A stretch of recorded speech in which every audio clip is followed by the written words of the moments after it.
नमस्ते, मी दीपाली. माझ्या taste of home या YouTube चॅनलमध्ये तुमचं पुन्हा एकदा स्वागत करते. आज आपण बघणार आहोत, आपण लास्ट टाइम बघितलेली तांदळाची खीर आज आपण करणार आहोत. जे आपले रोस्टेड शेवया असतात त्याची खीर करणार आहोत आपण.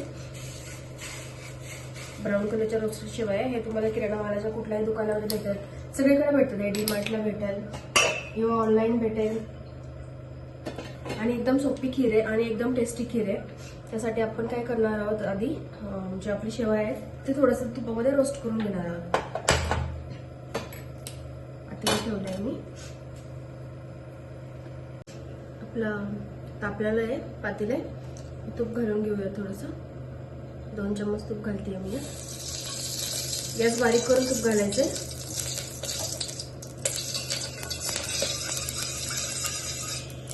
तूप आपलं जळत. आता मी शेवया घालते.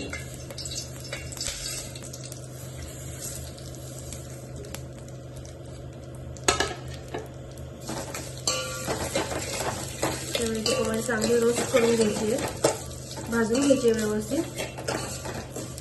तुपात शेवया टाकल्या त्याचा मस्त मसालेला आहे. खीर करणं आत्ताच ऑफिसवरनं आले, माझ्यासाठी मला नव्हतं माहिती. ते माझ्या हसबंड मला म्हणले खीर करायची. त्यांनी 2-3 प्रकारचे दूध आणले होते, तर त्यांना त्यामुळे त्यातले एका ह्याची दुधाची त्यांना खीर प्यायची होती. तर त्यामुळे आता आल्यानंतर मग त्यांना खीरपुरी खायची होती. मग म्हणजे की ठीक आहे, तर लास्ट टाइम आपण तांदळाची खीर केली होती, तर आज आपण रोस्टेड जे आपले शेवई आहे त्याची खीर करूया. आपले जे शेवया आहे ते व्यवस्थित भाजत आलेले आहे, कारण आपलं जे पातेलं आहे ते व्यवस्थित तापलं होतं, एकदम मस्त व्यवस्थित तापलं होतं. मी ही अर्धा लिटरची खीर करते. आम्ही 4 जणच आहोत, त्यामुळे आम्हाला अर्धा लिटरची इव्हन त्यातली सुद्धा अर्धी वाटी उरती.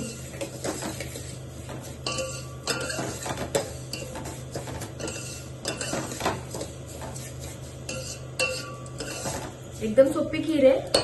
10 मिनिटं खूप झाले या खिरीसाठी. आता यात मी दूध घालतीये.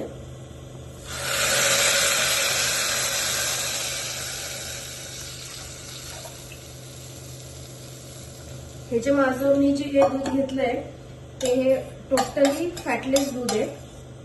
ह्यातले फॅट सगळे काढलेले दूध आहे.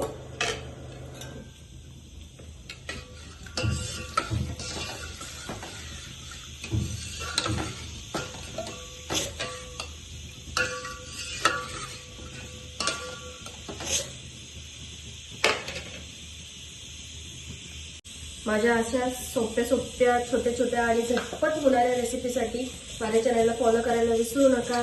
फॉलो करा, सबस्क्राईब करा, लाईक करा आणि शेअर नक्की करा, कारण तुम्ही जेवढं शेअर करता तेवढा माझा चॅनल हा ग्रो होणार आहे. कारण ही खूप मेहनत आहे. ऑफिसवर येऊन घरामध्ये व्हिडिओज बनवणं, स्वयंपाक करणं, ते एडिटिंग करणं, त्यासाठी तुमची मदतीची खूप जास्त गरज लागणार आहे मला. आपण ह्याच्यामध्ये आपण टाकलेलं आहे दुधाला आपण मस्त एक उकळी येऊन द्यायची आहे. एक उकळी येऊन आली की परत आपण ह्याच्यामध्ये घालूयात साखर.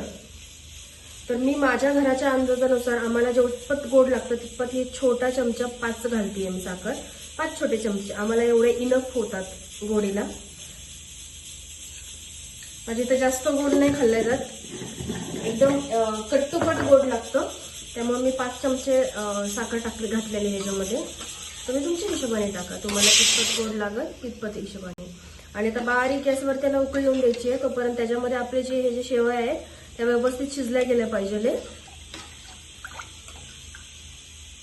एका साईडला मी कुकर लावलेला आहे, कारण 8 वाजून गेलेले आहेत आणि मला खीर पण करायची, भाजी करायची, बटाट्याची पुऱ्या करायच्या होते. त्यामुळे एका साईडला मी काम वाचवण्यासाठी किंवा टाइम वाचवण्यासाठी एका साईडला पटकन आधी बटाट्याचा कुकर लावून दिलेला आहे. दुसरीकडे खीर आपली ऑलमोस्ट रेडी आहे. ती उकळून झाली की त्याच्यामध्ये आपल्याला वेलची पूड आणि ड्रायफ्रूट्स वगैरे टाकायचे ते.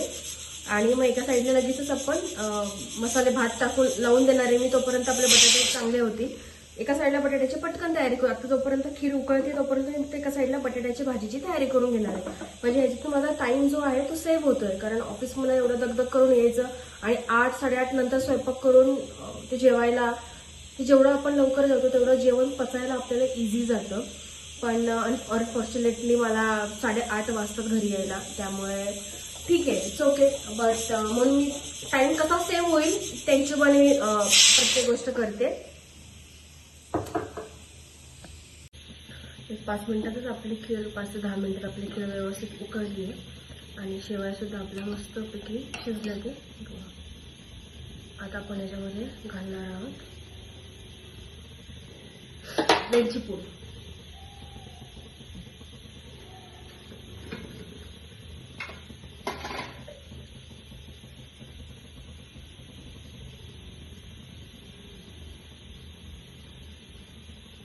चवीप्रमाणे वेलची पूड घालून घ्यायची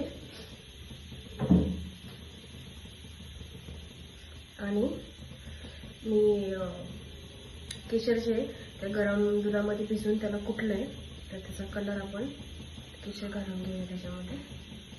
म्हणजे केशरचा चांगला कलर याच्यामध्ये उतरेल.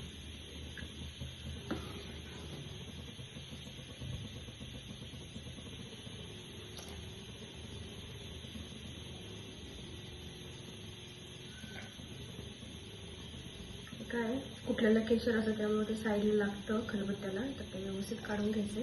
थोडं थोडं दूध टाकून त्याच्यामध्ये, म्हणजे सगळीकडचं केशर चांगलं व्यवस्थित त्याच्यामध्ये पडेल.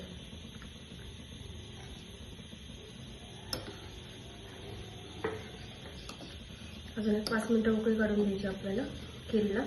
खिरी जास्त एकदम पातळी नाही करायची आणि जास्त घट्टही नाही करायची. खिरीप्रमाणेच करायची. आपण फक्त एक 5 मिनिटात उकळी काढून घेणार आहोत खिरीला आणि आपली खीर रेडी होईल. अशाच नवीन रेसिपीसाठी आपण पुन्हा एकदा भेटूयात नवीन रेसिपीसोबत. तोपर्यंत मस्त राहा, काळजी घ्या.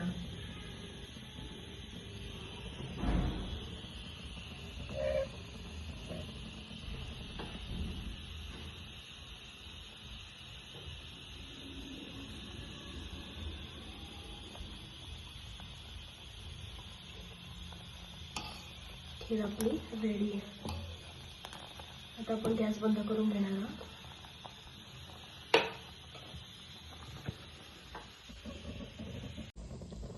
खीर आपली रेडी आहे. गॅस बंद केलेला आहे आपण. खिरीचं थिकनेस बघा, इतपतच पातळ ठेवायची खीर.